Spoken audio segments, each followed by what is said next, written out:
The Corrs grew up on the east coast of Ireland and learned to sing and play musical instruments from an early age. By the time Andrea, the youngest Corrs, was 15, and Jim, the oldest, was 25, the siblings were playing gigs throughout Dublin.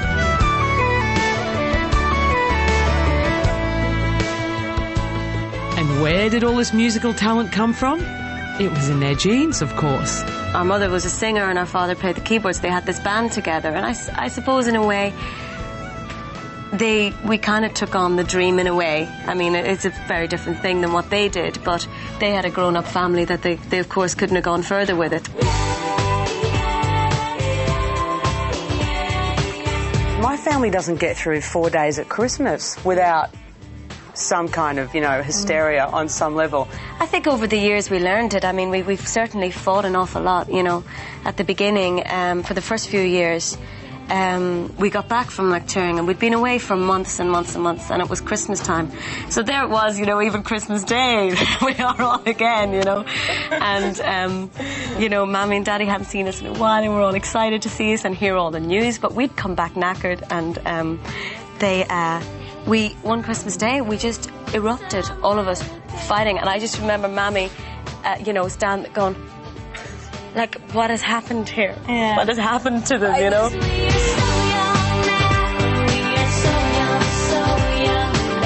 Because you've just got so much material on each other, so, if you're in the recording studio and this is exactly like when you were 7 and you said that thing. It's true. Yeah, it's absolutely true. And that's just going to happen in any sort of family situation when you're trying to work together. Who's the most emotional? God, we all have our moments. There's 3 girls and a boy in this band, so, Well, you've heard about the whole notion of synchronisation and what gets synchronised. That time I kind of run a mile. Because it's an amazing thing. I was going to ask, but I didn't think it was polite. But I'm so glad. Right about that, by the way. It's dead right. It's dead right. Well, you've been listening into conversations. You shouldn't be. Read between the lines, viewers.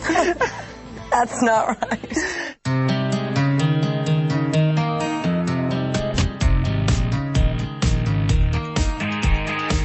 Because even among sisters, I mean, you're not naturally competitive with each other, or were you and now you're not, or, Oh, I think there's a very healthy competitiveness, between us, of course. But not in a negative way. I mean, I think we're all sort of very ambitious people, so to not be competitive would be unnatural. Yeah, would be right. If you're ambitious, you're competitive. That's it. They both go together, I think. But not in terms of looks, like between us. I mean, the girls know they're never going to compete with me. Never compete with me on a looks level.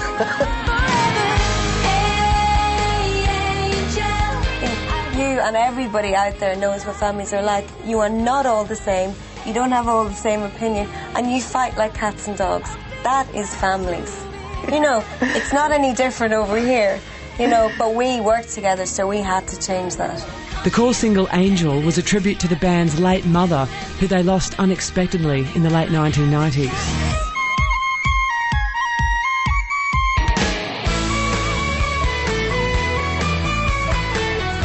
Does it somehow bring you all closer together? Yeah, definitely, because you sort of really understand how fragile life is and how short it can be for people, and that stuff isn't worth it. A lot of things that you do in your life isn't worth it. It's a shame it takes something like that to realise. It is a pity, but that's life. I mean, we can only really understand and empathise until we experience ourselves.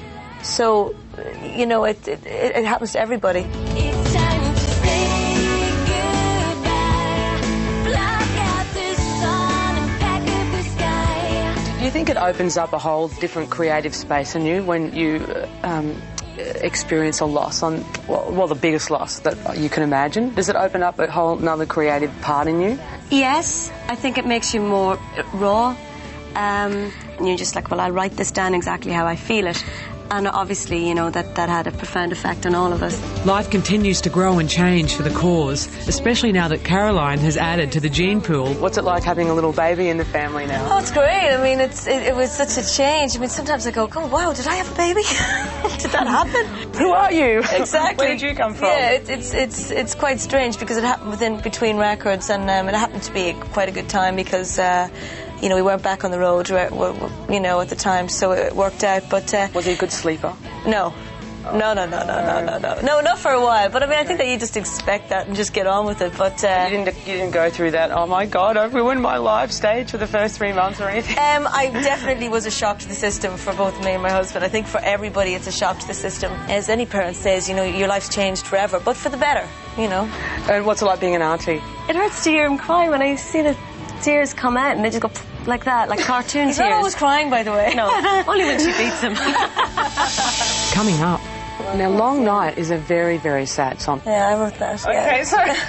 I'm married.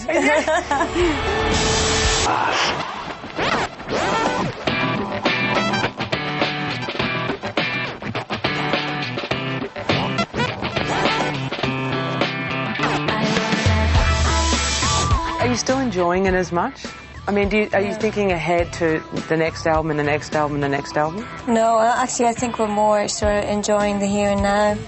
I think that, you know, when you're younger, I think you're a little bit more nervous and a little bit more unsure of what you're doing, and you're constantly fretting about the future.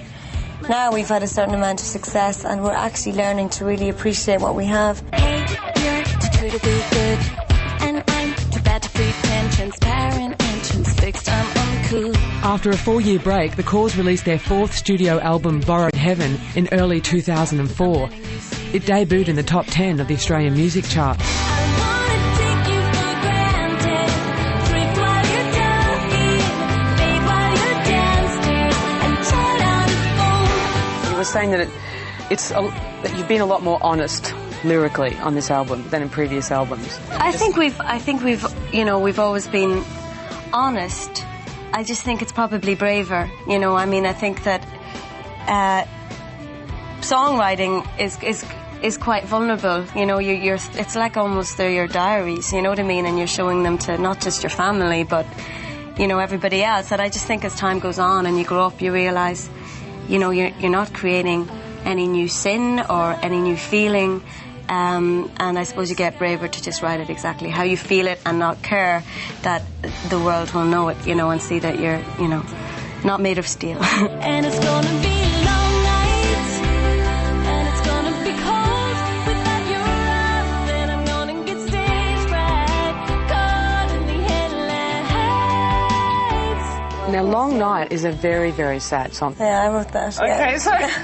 I'm married. Yeah. Now, so does your husband go, honey, what are you so sad about? I was kind of talking about the past. Were you? Yeah. Okay. And also thinking of how I would feel if anything happened to what I have right now. Over a 10-year career, the Corrs have sold millions of albums, played to audiences of up to 50,000, and made some friends in high places.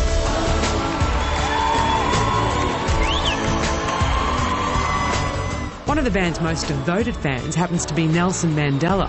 He recently invited them to join the likes of Annie Lennox, Bono and Queen to play the 4/664 AIDS benefit in South Africa. What was that experience like? It was wonderful. I mean, what we really noticed about that show was like the lack of sort of ego, which was fantastic. And I don't mean this in a bad way, but there are some shows you do, and there's people backstage, you know, and everybody's throwing shapes, and it's like, look, you know, this was a really musical show, and it was kind of, you know, people just doing something for AIDS. Do you still feel like you're not really a part of what you are?